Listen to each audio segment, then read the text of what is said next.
All right. So my first question for you is, in 1991, you were wrongly convicted of drug charges in the state of New Jersey based on the state's drug kingpin laws, and you later proved your innocence.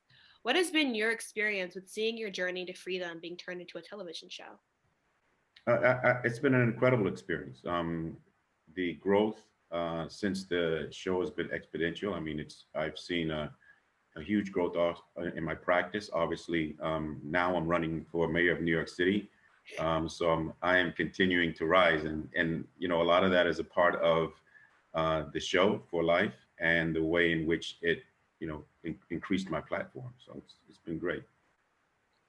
And while incarcerated, you helped overturn 20 wrongful convictions of your fellow inmates. What was the greatest struggle with working with freeing your fellow inmates while you yourself were also incarcerated?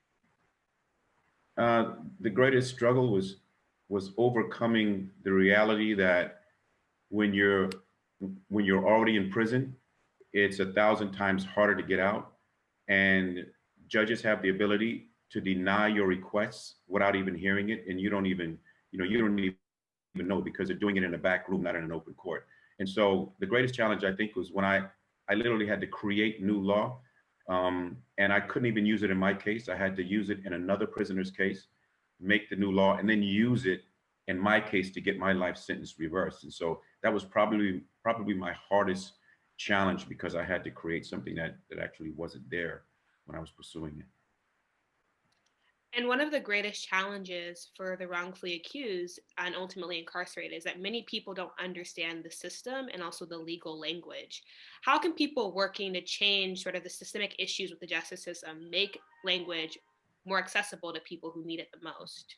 Well, I think the first thing that people need to understand about the legal system, and this is something that no one talks about. I mean, when I say no one, I mean absolutely no one, and that is that the law, is, especially American jurisprudence, uh, the fabric that binds the law together is actually fiction. That's why innocent people go to prison. If the jury verdicts were fact, an innocent person would never go to prison. But it's called a legal fiction, which means that something that is not true, but that is accepted as fact. And so once the general public understands that the fabric of law is based on fiction, they'll take second looks at cases. They'll really pay much more attention, to the legal aspects of things and to the factual aspects of things. But I think that's the foundation of general knowledge, general public knowledge, is that the law is fiction, or the fabric of the law is fiction. And what do you hope viewers can learn about the justice system and the injustices of the justice system through watching your show?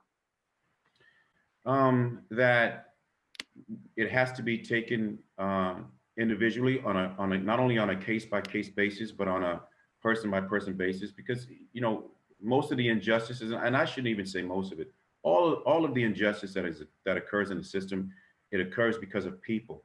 It occurs because of individuals that are in places of power, who should not be there, and who abuse that power, and who literally don't follow the law or manipulate the law to create and to push the injustice that befalls people when they get into the system. And so I think the core issue there is really people, and the way in which people manipulate the system against what is was designed to do, and that is to promote justice and not to create injustice. And my final question for you is, this year, we as a nation have had several painful conversations about police brutality, mass incarceration, and the injustices within the justice system. What changes do you hope to see happen in the near future? I'm hoping to see a cultural change. I'm saying that for the near future. I know it's something that takes time, but I know that without a cultural change within law enforcement, it's never the police brutality and that type of injustice. It's police misconduct.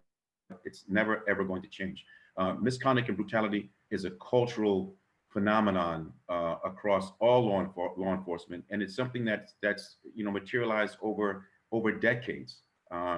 So I'm hoping that there's some immediate change in the culture of law enforcement, that they now begin to protect and serve, as opposed to see the public or certain segments of the public, as their foe instead of their friend.